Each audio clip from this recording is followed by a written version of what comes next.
Hello friends, welcome back to our channel wait for job.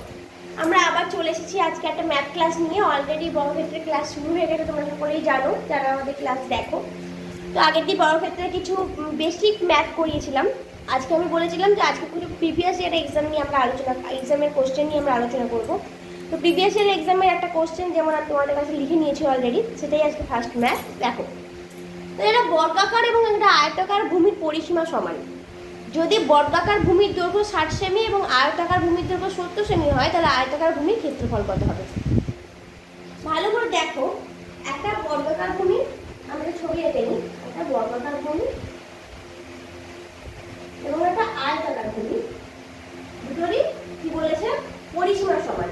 মানে এর ভূমির পরিসীমা যদি x সেমি হয়, এর ভূমিরও পরিসীমা কিন্তু x সেমি হবে।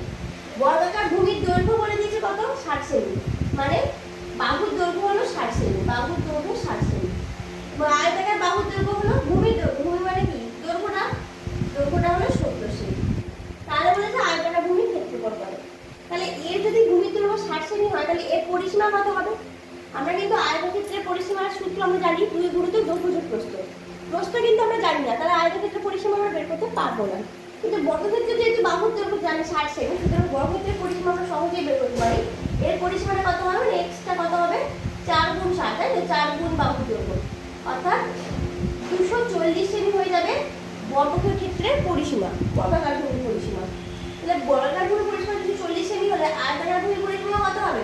240 সেমি হবে। যেখানে আয়তক্ষেত্রের দৈর্ঘ্যটা আমার কত বলে দিয়েছে? 70 সেমি। তাহলে আমি প্রস্থটাকে যদি বের করতে হয়, তাহলে আমরা কি করব? 2 গুণ দৈর্ঘ্য বলে দিয়েছে 70 সেমি, প্রস্থ ইকুয়ালস টু হয়ে গেল 240। তাহলে প্রস্থ ইকুয়ালস টু কি পাবো? 120 মাইনাস 70, 2 দিয়ে ভাগ করে দিলাম 240 কে, 120 হয়ে গেল মাইনাস 70, অর্থাৎ 50 সেমি। তাহলে প্রস্থটা কত পেয়ে গেলাম? তাহলে এর প্রস্থটা পেয়ে গেলাম কত?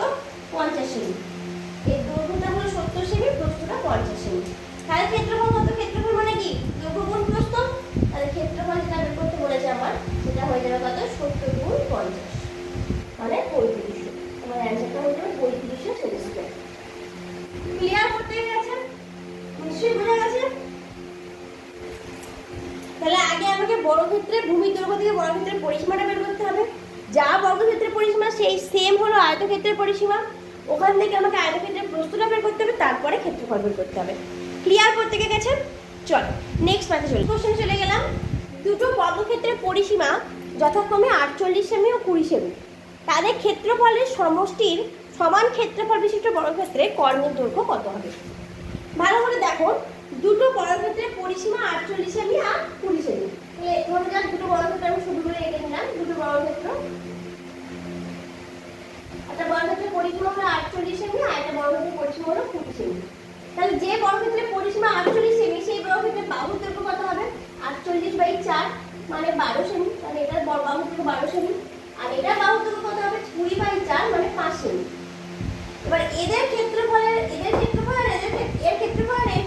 সমষ্টির সমান ক্ষেত্রফল বিশিষ্ট আরেকটা বর্গক্ষেত্র আছে, তার বর্গের দৈর্ঘ্য কত হবে?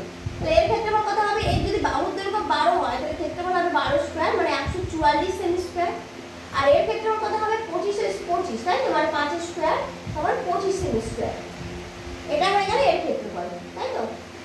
তাহলে এর ক্ষেত্রফল 144 সেমি স্কয়ার, এর ক্ষেত্রফল 25 সেমি স্কয়ার। তাহলে এদের দুজনের ক্ষেত্রফলের সমষ্টি যদি করি, তাহলে 144 প্লাস 25 করলে কত হলো? 169 সেমি স্কয়ার। এত ক্ষেত্রফল বিশিষ্ট একটা বর্গক্ষেত্রের কর্ণের দৈর্ঘ্য কত?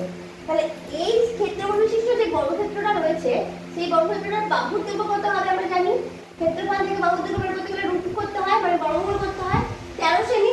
তাহলে এর বাহুর দৈর্ঘ্য 13 সেমি হলে এর কর্ণ কত হবে? কর্ণের সূত্র আমরা কি জানতাম? √2a, মানে √2 × 13, তার মানে 13√2। মানে অ্যানসারটা হয়ে যাবে 13√2। তাহলে এই দুটো বর্গক্ষেত্রের ক্ষেত্রফলের সমষ্টির সমান ক্ষেত্রফল বিশিষ্ট বর্গক্ষেত্রের কর্ণের দৈর্ঘ্যটা হয়ে যাবে 13√2 সেমি। ক্লিয়ার করতে গেছে? বোঝা গেছে নিশ্চয়ই। ম্যাথ নিয়ে চলে এলাম। একটা বর্গক্ষেত্রের পরিসীমা একটা আয়তক্ষেত্রের পরিসীমার অর্ধেক। আয়তক্ষেত্রের দৈর্ঘ্য যদি 12 মিটার এবং প্রস্থ 8 মিটার হয়, তার বর্গক্ষেত্রের কর্ণের দৈর্ঘ্য কত হবে? তাহলে আমি দুটো ছবি এঁকে নিলাম, একটা বর্গক্ষেত্রের ছবি আর একটা আয়তক্ষেত্রের ছবি। একটা বর্গক্ষেত্রের ছবি আর একটা আয়তক্ষেত্রের ছবি। বর্গক্ষেত্রের পরিসীমা বলেছে আয়তক্ষেত্রের পরিসীমার অর্ধেক। আয়তক্ষেত্রের দৈর্ঘ্য 12 মিটার, প্রস্থ 8 মিটার, তাহলে এর পরিসীমা কত হবে? 2 গুণ দৈর্ঘ্য যোগ প্রস্থ, তাহলে 2 গুণ দৈর্ঘ্য যোগ প্রস্থ করলে 20, তার মানে 40 সেমি। পরিসীমাটা হয় 40 সেমি। তাহলে বর্গক্ষেত্রের পরিসীমাটা কি? আয়তক্ষেত্রের পরিসীমা অর্ধেক, তাহলে এর অর্ধেক এর পরিসীমা, তাহলে এর পরিসীমা হলো 20 সেমি। ঠিক আছে? এবার বলেছেন বর্গক্ষেত্রে কর্ণের দৈর্ঘ্য কত হবে। পরিসীমা যদি 20 হয় তাহলে বাহু কত হবে? 20/4 মানে 5 সেমি। তাহলে কর্ণ কত হবে? কর্ণ হবে √2a অর্থাৎ 5√2 সেমি, তাই তো?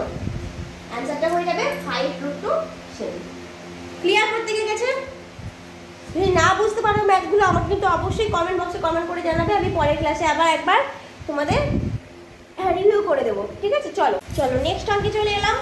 বর্গক্ষেত্রের পরিসীমা 30% হ্রাস পেলে ক্ষেত্রফল শতকরা কত হ্রাস পাবে?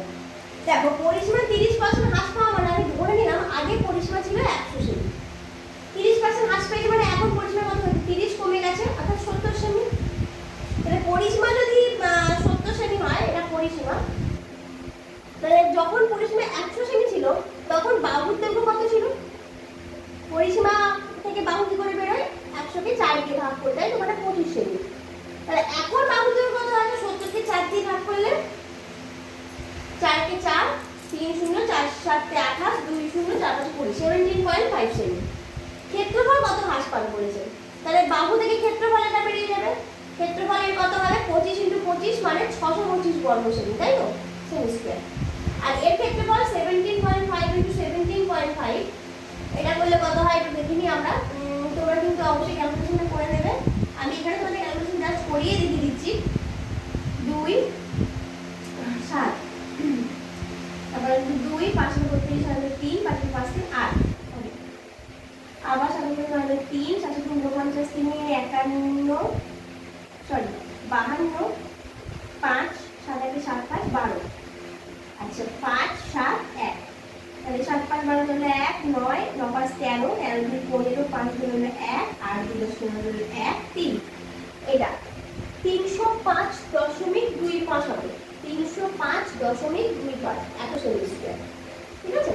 তাহলে কতটা হ্রাস পেয়েছে সে ক্ষেত্রফল দেখো, 625 থেকে আমি 305.25 বাদ দিয়ে দিলাম, দিলে হবে 75 আর 6 9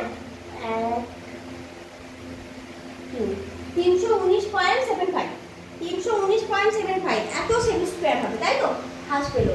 এবার বলে যে শতকরা কতটা হ্রাস পেলো, তাহলে এটা 319.75 বাই যেটা আগে ছিল ইনটু 100% করলেই কিন্তু বেরিয়ে যাবে 1%, এটা হবে 51%, মানে হাতে অ্যাপ্রক্সিমেট 51 পয়েন্ট সামথিং আসবে। তো সেখান থেকে তোমার অ্যান্সারটা কিন্তু অ্যাপ্রক্সিমেট 51% হবে। এখানেই শেষ করছি, ক্লাস এখানেই শেষ করছি। নেক্সট ক্লাসে আবার দেখা হবে তোমাদের সাথে। আর সবাই সুস্থ থেকো, ভালো থেকো, আমাদের ক্লাসগুলো দেখো। ফেসবুক থেকে দেখলে ফেসবুক পেজটা ফলো করো, এবং ইউটিউব থেকে দেখলে অবশ্যই আমাদের ইউটিউব চ্যানেলটা সাবস্ক্রাইব করে পাশে থাকা বেল আইকনটা প্রেস করে রাখো, যাতে ভিডিও ছাড়ার সাথে সাথেই তোমরা কিন্তু তার নোটিফিকেশনটা পেয়ে যাও। ওকে, চলো, গুড নাইট প্রত্যেকে।